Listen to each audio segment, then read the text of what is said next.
நாம் மற்றவங்க கட்டுப்பாட்டுக்குள்ளே போயிட்டோம். அதாவது எப்படின்னா, நாம் என்ன வேலை செய்யணுங்கிறத யாரோ ஒருத்தர் தீர்மானிக்கிறாரு. ஒரு முதலாளி தீர்மானிக்கிறாரு, மேலதிகாரி தீர்மானிக்கிறாரு. அதுபோல் நாம் எப்படி சாப்பிட்ணும், என்ன சாப்பிட்ணுங்கிறத வீட்டில் உள்ள பெண்கள் அவங்க சமைச்சு வச்சிடுறாங்க. சமைச்சு வச்சா எதை சமைக்கிறாங்களோ அதை நம்ம சாப்பிட்ணும், நம்ம விருப்பம் கிடையாது. அப்படி அந்த மாதிரி அவங்க எப்படி வாழணுன்னு நாம் ஆண்கள் தீர்மானிப்பது, இப்படி நம்மளை மற்றவங்க தீர்மானிக்கிறாங்க. மற்றவங்களுடைய கட்டுப்பாட்டுக்குள்ளே போகிறோம். நம்ம மற்றவங்களை எதிர்பார்க்குறோம். இப்படி மற்றவங்க தீர்மானிக்கும் போது நம்ம மற்றவங்களை எதிர்பார்க்க வேண்டிய கட்டாயத்துக்கு வந்துடுறோம். ஒரு முதலமைச்சரை எதிர்பார்க்குறோம். யாராவது நல்ல முதலமைச்சர் வர மாட்டாங்களா, நல்ல பிரதமர் வர மாட்டாங்களா, ஏதாவது மாற்றம் நடக்காத, நமக்குள்ளே ஏற்படுத்துகிற மாற்றத்துக்கு நம்ம மற்றவங்களை எதிர்பார்க்குறோம், மற்றவங்களை நம்பிக்கிட்டு இருக்கிறோம். அப்போ இப்படி மற்றவங்ககிட்ட இருந்தெல்லாம் நம்ம இப்போ எனக்கான ஆடையை உடுத்தி கொள்வதற்கு நான் நெசவாளியை எதிர்பார்க்க வேண்டியிருக்கு. எனக்கான உணவை நான் விவசாயிகளிடமிருந்து எதிர்பார்க்குறேன். இப்போ என்னுடைய தேவைகளுக்காக நான் பிறரை எதிர்பார்க்குறேன்.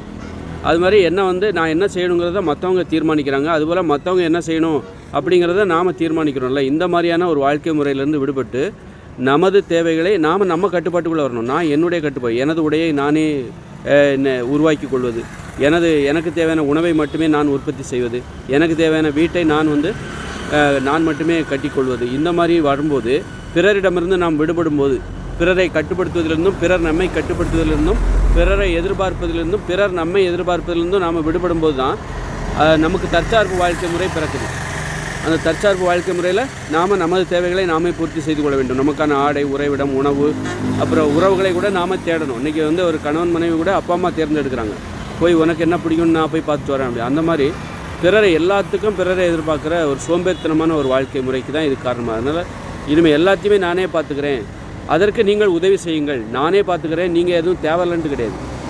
இன்றைக்கி பார்த்தா மற்றவங்க பார்த்துக்கிறாங்க நம்ம தேவையை, அதுக்கு நாம் உதவி செய்கிறோம். இனிமேல் நமது தேவையை நானே பார்த்துக்கணும். அப்போ தான் எனக்கு பிடிச்ச மாதிரி, எனக்கு ஏற்றது மாதிரி நான் செய்ய முடியும். பிறர் எனக்கு உதவி மட்டும் செய்யுங்க. எனது உறவினர்கள், நண்பர்கள்னால் யார் தெரியுமா? எனக்கு உதவி, என்னுடைய தேவைகளை நானே பெறுவதற்கு எனக்கு அவர்களிடமிருந்து உதவி தேவை. உதவி இல்லாமல் முடியாது, நான் மட்டுமே எல்லாம் முடியாது. அதுதான் தற்சார்பு வாழ்க்கை முறை எப்போ வருது? பிறரிடமிருந்து விடுபடும் போது, பிறருடைய கட்டுப்பாட்டிலிருந்து விடுபடும் போது, அடிமைத்தனத்திலிருந்து விடுபடும் போது, பிறரை எதிர்பார்ப்பதிலிருந்து விடுபடும் போது, பிறர் நம்மை எதிர்பார்ப்பதிலிருந்து அவர்களை விடுவிக்கும் போது தற்சார்பு வாழ்க்கை முறை பிறக்கிறது. எதிர்காலத்தில் 2040 அப்புறம் தற்சார்பு வாழ்க்கை முறை தான் வருது. இந்த உலகம் ஃபெயிலியர் ஆகிடும். இது பிறரை எதிர்பார்த்து வாழ்கிற, பிறரை சார்ந்து வாழ்கிற ஒரு வாழ்க்கை முறை. இந்த வாழ்க்கை முறை ஃபெயிலியர் ஆகுது. 2040 தற்சார்பு வாழ்க்கை முறை வருது. அப்போ இந்த உலகமே ஃபெயிலியர் ஆகிடும்.